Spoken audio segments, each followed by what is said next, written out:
Topic profit and loss. First question answer మీకు comment చేయండి. Second question నేను explain చేస్తాను. సెకండ్ క్వశ్చన్ వచ్చేసి ఏంటిదంటే, a person sells an article at 16% below is cost price. Had he sold it for ₹33 more, he would have gain 14%. ఓకేనా. First ఏమైందంటే, ఒక person ఏం చేసిండంట, ఒక ఆర్టికల్ని కాస్ట్ ప్రైస్ కన్నా తక్కువగా 16%కి అమ్మిండట.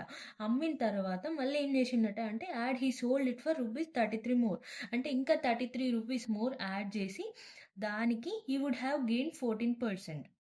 33 మోర్ యాడ్ చేసిన తర్వాత అతనికి 14% అనేది గెయిన్ అంటే ఏంటిది, ప్రాఫిట్ అనేది వచ్చిందట. వచ్చిన తర్వాత next to gain 25% he should cell the article for.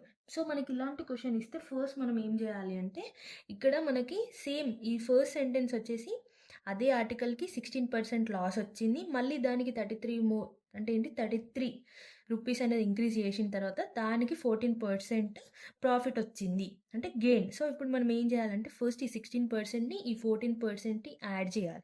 ఈ 16% ప్లస్ 14%ని యాడ్ చేస్తే మనకు ఎంత వస్తుంది, 30% వస్తుంది. ఈ వచ్చిన ఈ 30%ని ఈ 33%తోని డివైడ్ చేయాలి. ఓకేనా. సో మనం ఇప్పుడు ఏం చేస్తున్నామంటే, కాస్ట్ ప్రైస్ని ఫైండ్ చేస్తున్నాం. కాస్ట్ ప్రైస్ ఈ 30% ఈజ్ ఈక్వల్స్ టు 33. 33/30 ఇంటూ 100 చేయాలి. చేస్తే మనకు ఆన్సర్ అనేది ఎంత వస్తుంది, ₹110 వచ్చింది. ఇక్కడ మన క్వశ్చన్లు ఏమి ఇచ్చిండు, టు గెయిన్ 25% ఈ షుడ్ సెల్ ఆర్టికల్ ఫర్, అంటే 25% అంటే ఇంటూ 125 చేయాలి.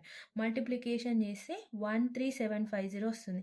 దీన్ని 100తో డివైడ్ చేస్తే 137.5. Option B is the correct answer. మీకు ఈ క్వశ్చన్ అర్థమైంది అనుకుంటున్నాను. అర్థమైతే నా కామెంట్ సెక్షన్లో కామెంట్ చేయండి అర్థమైందని. ఫస్ట్ ఆన్సర్కి ఆన్సర్ చేయండి. ఒకవేళ మీకు అర్థం అవ్వకపోతే మాకు అర్థం అవ్వలేదని కామెంట్ చేయండి. Thank you for watching and please subscribe my YouTube channel. మీకు నచ్చితే మాత్రం కంపల్సరీ లైక్ చేయండి, మర్చిపోకండి లైక్ చేయడం మాత్రం.